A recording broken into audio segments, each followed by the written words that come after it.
In the center of the galaxy, on a huge silver planet named Zarnok, the leaders of many alien races sat around a round table. This was the Galactic Council, a powerful group that ruled most of the galaxy. There were tall, insect-like beings from Zathor, cold-blooded lizards from Varnus, and floating brains from Yasal. They were old, powerful, and proud. In the middle of the room, a large screen showed a spinning blue planet, Earth. The room filled with laughter. "Humans?" said General Threx of the Varnus Empire, his long tail flicking. "They still use fire and metal to travel in space. They are children with toys." High Priest Elzara of the Mind Clans waved a hand. "They speak of peace. They ask to join. Our council. How cute, like ants asking to join the gods." "Let them beg," laughed another alien. "Maybe they can serve us tea." The room roared with more laughter. These leaders ruled thousands of planets. They had crushed many rising species before. To them, Earth was small, weak, and not worth fear. But in one dark corner of the room, someone didn't laugh. It was Ambassador Velek, an old diplomat from the neutral zone. He stood up slowly, his eyes glowing with concern. "You are all wrong," Velek said. "You mock humans because they are quiet, because they haven't fought you. But I have watched them. I studied their history. They are not weak. They are sleeping fire." "Sleeping fire?" Threx snorted. "Their weapons are ancient." Velek nodded. "Yes, but look deeper. They survive everything. Wars, hunger, even their own destruction. And when they fight, they do not stop." The room became a little quiet. Another alien, a large shadow creature from planet Dronix, leaned forward. "You fear them?" "I respect them," Velek said, "and I fear what they will become, if pushed." The council ignored him. A vote was taken. Result: Earth is denied entry into the Galactic Council. Reason: too primitive, not ready. Final decision: block Earth's signals, close communication, ignore them. 3 months later, in deep space, a small Earth ship floated near a neutral trade station. It carried 5 humans, scientists, not soldiers. They had come to share knowledge, to trade, to learn. An alien warship scanned the human. "Vessel, unregistered ship, weak signals, easy target," said the alien captain. He gave the order, 1 shot. The human ship exploded. The alien commander laughed. "Oops, an accident." The council called it a misfire. They sent no apology. Earth remained silent. No words, no warnings, just silence. Back on Earth, in an underground base hidden beneath the Atlantic Ocean, human leaders watched the council's message. The explosion. The laugh. President Reyna stood before a table. Her voice was cold. "They laughed," she said. General Marcus, head of Earth's new defense force, looked at the screen. "They think we are weak." "They made a mistake," she said. "What now?" someone asked. Reyna turned slowly. Her eyes burned with something new. Not fear, not anger, resolve. "Now," she said, "we stop being quiet." A week later, the Galactic Council met again. Another topic, another race. They were not thinking about Earth anymore. But just before the meeting ended, the lights in the chamber flickered. The screens turned black. A message appeared, not in alien symbols, but in human English. "You made one mistake. You thought—" Silence was weakness. "Now, listen carefully."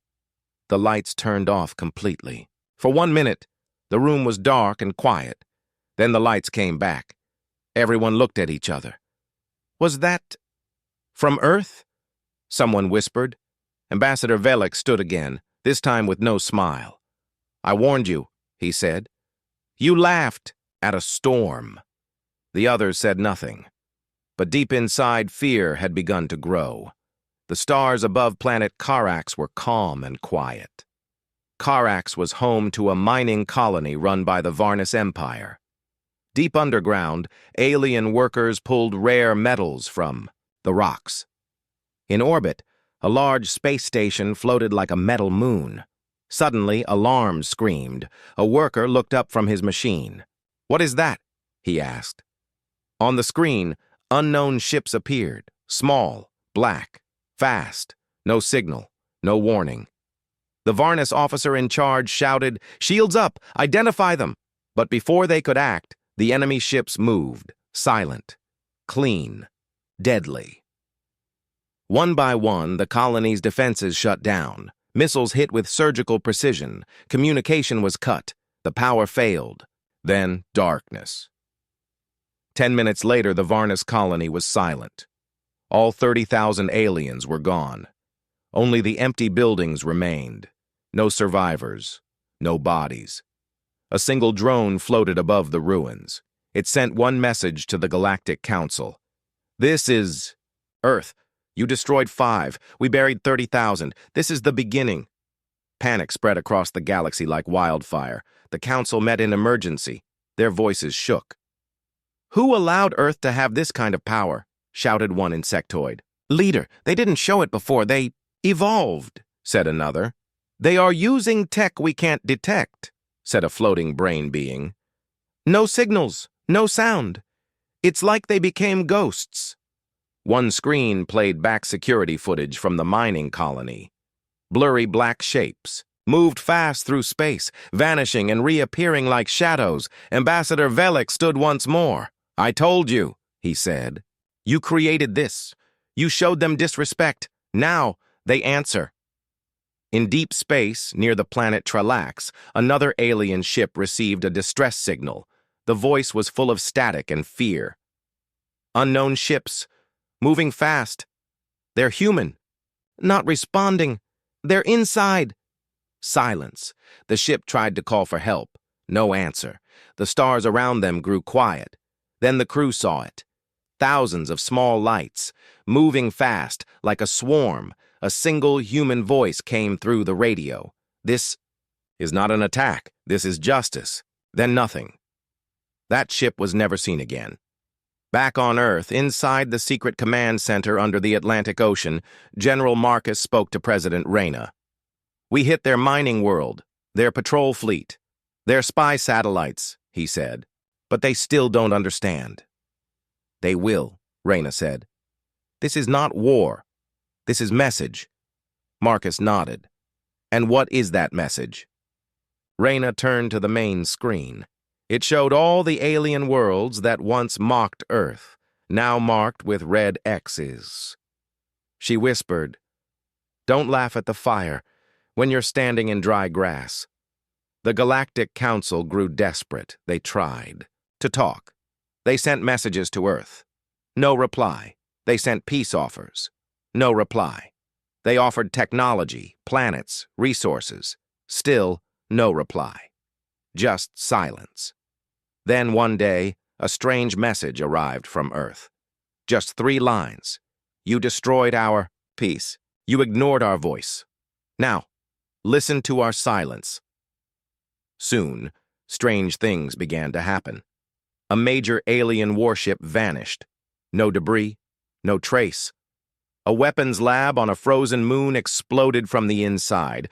A leader of the council was found dead. No wounds, no poison, just gone. Panic turned into fear. Fear turned into whispers. Across the galaxy, one word was repeated by every species: humans. No longer a joke, no longer weak. They were shadows. They were ghosts. They were fire in the dark. In the shadows of a dead moon, a lone Varnis pilot recorded a message before his ship exploded. "They don't come with noise. They come like night. And when you see them, it's already too late." The galaxy had forgotten Earth. Now Earth had returned, and the grave was just beginning. A huge alien warship from the Trelax Empire floated slowly through deep space. Inside, the crew was tense. Their orders were simple: find and study the strange human attacks. Captain Sorek, a tall lizard-like creature with red eyes, stood in. The command room. "We found something," his officer said. "A human station. Old. Damaged. No signs of life."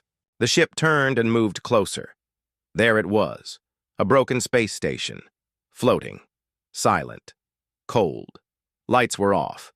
No signals. Captain Sorek smiled. "Looks like we found their base. Let's board it." A team of elite Trelax soldiers entered the station. They wore heavy armor. Their scanners checked every room. No movement, no heat, no sound. The walls were burned. The control panels were shattered. Human writing was scratched into the metal. One soldier read it aloud. "Do not enter." Earth's silence. "Just human fear talk," another said. They laughed. But 5 minutes later, the laughter stopped. One by one, their suit signals went dark. "Unit 3, respond! Unit 4, report!" Nothing. Captain Sorek watched in horror as every dot on the screen turned red. "Lost!" The last camera feed showed a hallway, empty. Then, a black shape moved across the screen. Fast, unnatural, cut to black. Back on the warship, panic spread. The captain ordered the ship to leave, fast, but it was too late. The engines shut down. The power failed. A voice came through the speakers, soft, slow, human. "We told you not to enter. Now you are part of the silence." Then, everything went dark. That warship never returned. Only a strange signal was found days later. A quiet heartbeat sound, repeating every 10 seconds. The aliens called it the death pulse. In the Galactic Council chambers, fear filled the air. "They've turned old stations into traps," said one alien. "Ghost stations." "No. More than traps," said Ambassador Velek. "They are messages." Another alien leader screamed, "Why are they doing this? What do they want?" Velek answered quietly, "They don't want anything. They are showing us what happens when we forget respect." Meanwhile, on Earth, General Marcus stood inside the Shadow Command Room, deep underground. Around him were 12 dark screens. Each showed a different alien planet or ship. A human AI voice spoke softly. "Ghost Station Beta. Successful. No survivors. Begin Ghost Station Gamma," Marcus said. "Let them feel our silence." At the edge of the Zarn Belt, a trading ship received a signal from a floating human ship. It was very old, almost broken. The aliens boarded it, hoping to collect data. Inside, they found nothing but empty halls and one room filled with old Earth flags. In the middle of the room was a chair, facing a wall. A small music box played soft.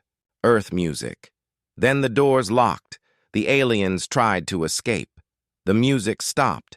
A message appeared on every screen. "We are not ghosts.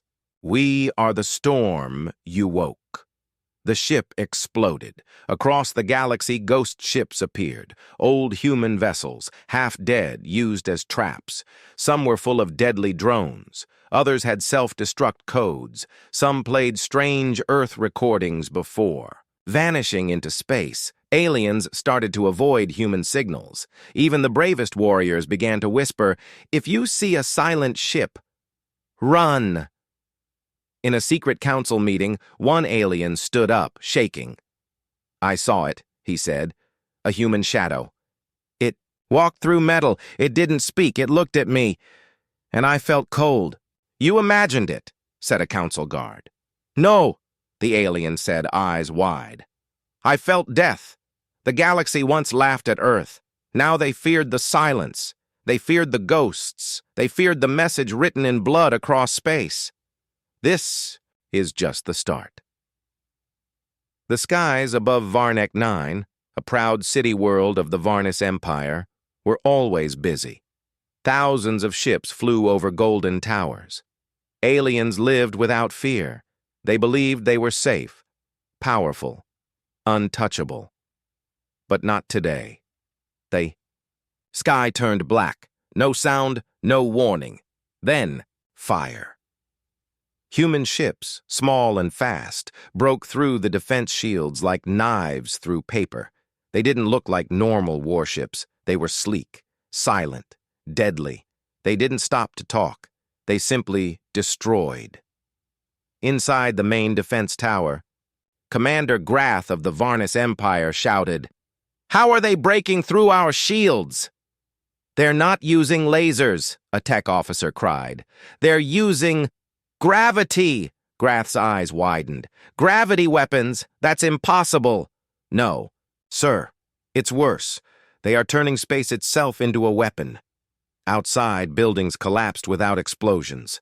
It was like an invisible hand was crushing the city. Whole towers folded. Ships crashed without being touched. People ran. But there was nowhere to go.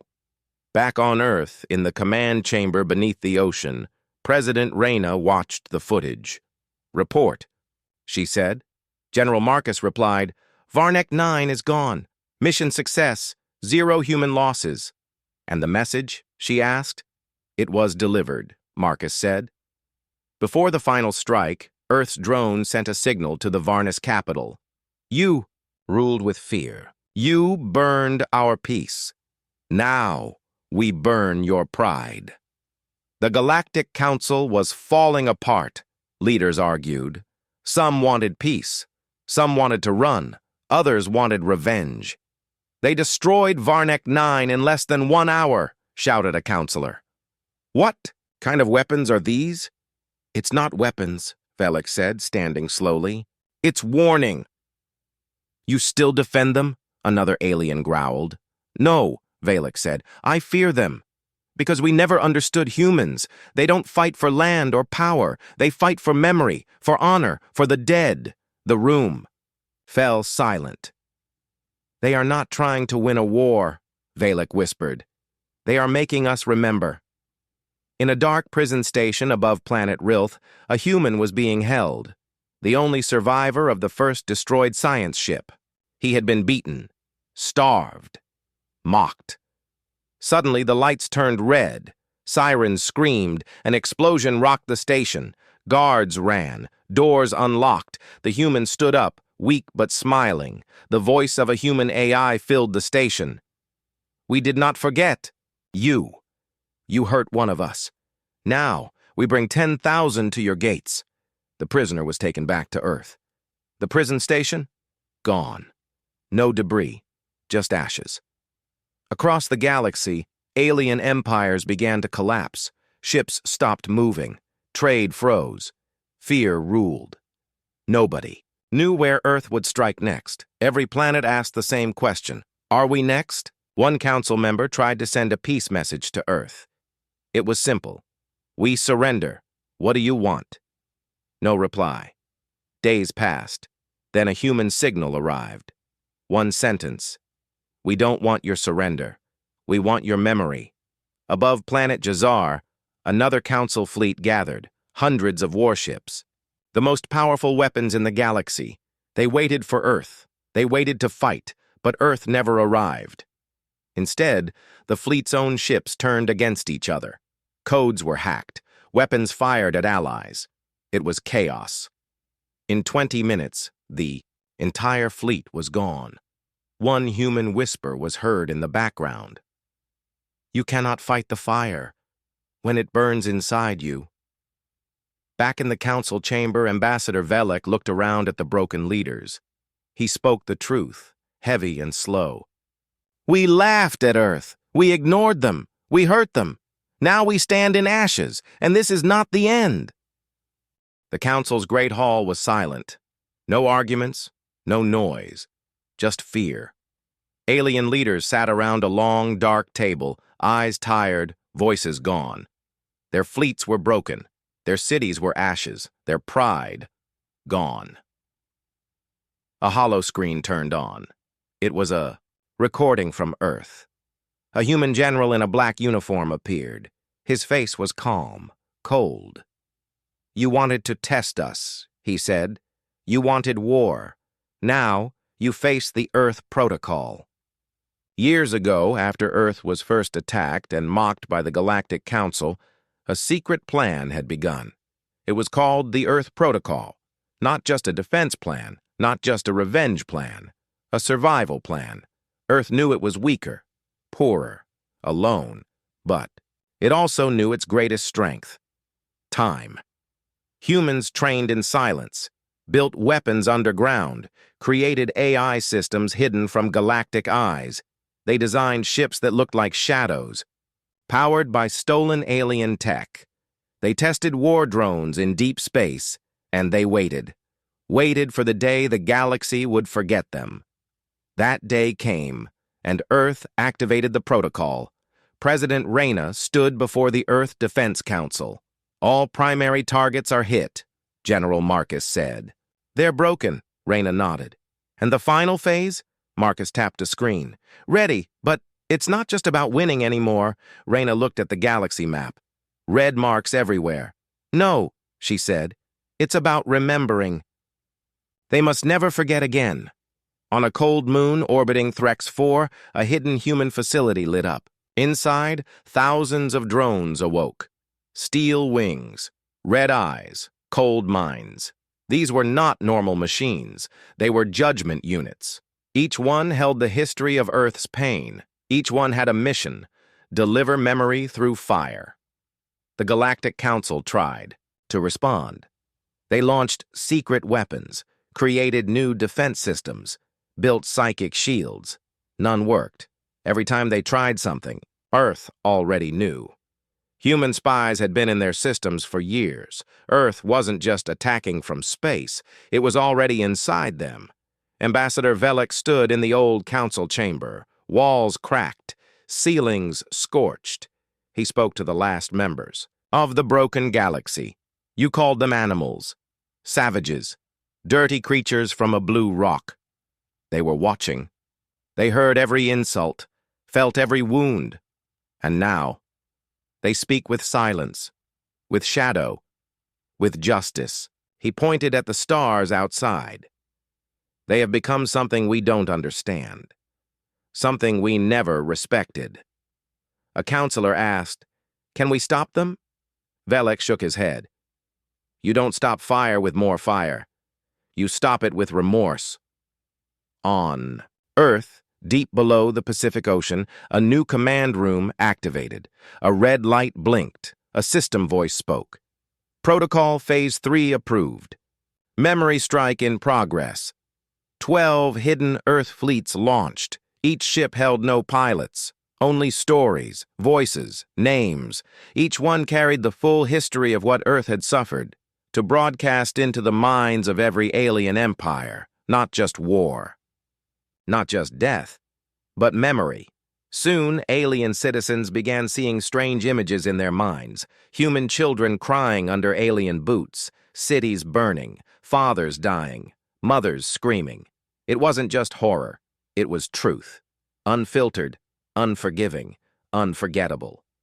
Across 10,000 alien worlds, guilt grew like smoke. On a desert planet far from the Council, a young alien girl asked her mother, "Why are the humans angry?" The mother held her close. "Because we never listened when they cried." The Earth Protocol wasn't just about punishment. It was about changing the stars forever. No more mocking, no more forgetting, only memory, and fear, and truth. One last message came from Earth. "You built empires on our silence. Now we tear them down with our memory." The stars were silent. Entire sectors of the galaxy showed no movement, no trade ships, no patrols, no messages, because Earth had made them afraid of light, sound, and even thought, and now the galaxy was ready to beg. In the broken council chamber, Ambassador Velek stood alone. Dust covered the seats. The once mighty voices of alien leaders were gone. Only a few still lived. He activated a signal. It was Earth's private frequency, a direct line to President Reyna. The screen flickered. A cold human face appeared. "Identify," the AI said. "I am Velek," former council voice. I do not bring orders. I bring a plea. There was silence. Then the AI said, Proceed. Valek spoke slowly. We mocked you. We hurt you. We took your peace. We called you weak. But now, we see the truth. He took a deep breath. You were never weak. You were watching, learning, and now the galaxy burns. His voice cracked. I ask, no, I beg, stop. Spare the children. Spare the innocent. We remember now. Back on Earth, President Reyna watched the message. Her eyes were calm. General Marcus stood beside her. They beg now, but only after blood, Marcus said. Reyna was silent for a long time. Then she asked, how many more memory fleets remain? 3, Marcus said, enough to crush every empire left. But then he added, and enough to make the galaxy listen forever. Reyna nodded. Then we give them one final choice. Across the stars, every alien world received the same message. It was not a threat. It was not a demand. It was a simple voice. A human child's voice. We remember the silence after you destroyed our cities. We remember the pain of your laughter. We remember the lies you told about Earth. But now, you will remember us. Forever.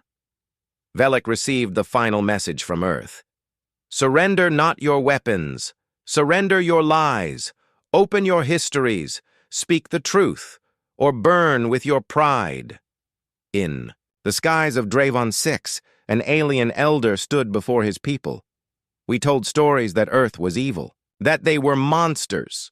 He looked to the stars. We were the monsters. He fell to his knees. So now we ask forgiveness, not from Earth, but from our own souls. Across the galaxy, public broadcasts began. Alien leaders confessed. They admitted the genocide of early Earth colonies. They revealed the secret slave camps where humans were once tested on. They exposed the corruption of the Galactic Council. Billions watched. Billions wept. Billions remembered. Earth watched in silence. President Reyna stood before Earth's United Council. They are finally telling the truth, she said. Not because they fear us, but because they fear memory. General Marcus asked, should we cancel the final strike? Reyna replied, only if they keep remembering. Then something unexpected happened. A small alien ship arrived above Earth's orbit. It had no weapons, no shields, only a flag, white and marked with both Earth's and alien symbols. Inside was a group of alien children, teachers, and historians. They had come to learn, to hear Earth's story from humans, to carry that story back to the stars. President Reyna stood before them. No soldiers, no guns, just memory. In every corner of the galaxy, memorials were built, black stones with one sentence written in every language. Never forget Earth's silence, because it spoke louder than war. Ambassador Valek recorded one last message. Before leaving the Council forever, this galaxy belongs to Earth now. Not because they conquered it, but because they taught it to feel again. Earth never declared victory. They simply stopped. And the galaxy understood. The war was never about power. It was about reminding the stars what it means to be human. It was the most watched moment in the history of the galaxy. Every planet, every ship, every citizen. They all waited for Earth's message, not because of fear, but because they had learned to listen. On Earth, a massive broadcast tower was activated. Not in a city, not in a bunker, but on the green plains of old Earth, where grass still grew and birds still flew. A young human girl stepped in front of the camera. She wore no armor, held no weapon, only a book, Earth's memory. She looked into the camera. Her voice was clear and soft. My name is Maya. I'm 10 years old. I live on Earth. This is our story. And now, it is your story, too. The galaxy saw what they had never seen before. The first human colony bombed by alien ships.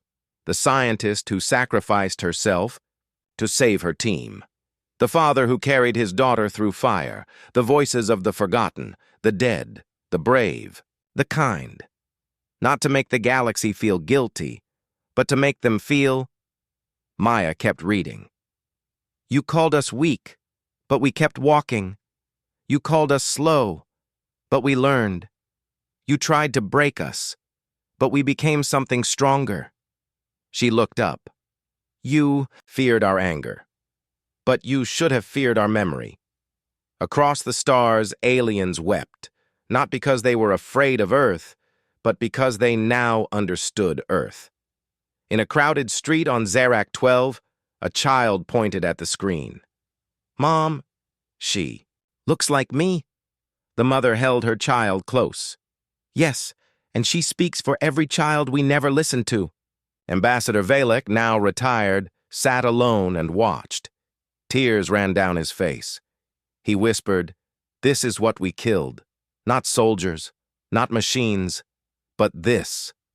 Maya's voice returned. Earth is not your ruler.